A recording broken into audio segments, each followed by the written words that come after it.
So today our learning objective is I can make a list. So we're going to use our animals. Here are my animals.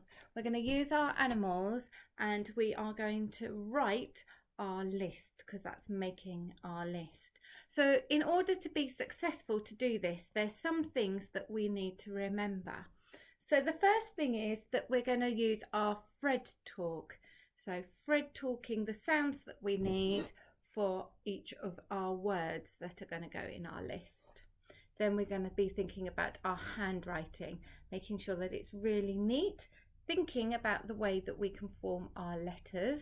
So you can use Sound Mat or some of the handwriting videos to check your handwriting.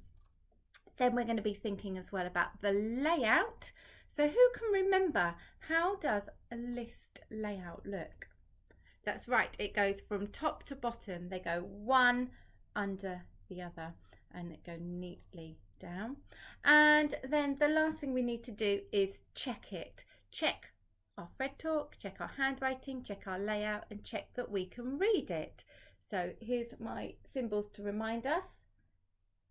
Fred talk, handwriting, layout, check it and read it. So we are going to use our animals to write a list. So I'm going to do the first one. Let's remind ourselves. Got penguin, lion, snake, monkey. So penguin.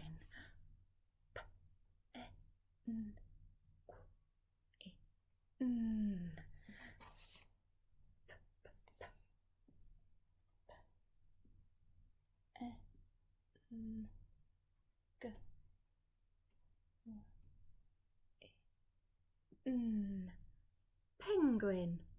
What's my next one? Lion. Lion. So I'm going to write it here. That's right, I'm going to write it underneath using my Fred talk, my neat writing, one under the other. Lion. So you can now pause the video here, make sure you've got your animals in order in the list form and then have a go at writing it. And you can have a look at mine once you're finished as well. So here's my list: penguin, lion, snake, monkey. And what I need to do is I need to check that I have been successful. So, did I use my Fred talk? Yes, I did. Have I used a neat handwriting? And have I remembered my list layout? And then I can read it. So that's my last part. Penguin, lion, snake, monkey. So now I have created my list and I have been successful. So remember, once you've written your list, use your success criteria to check how successful you have been in making a list.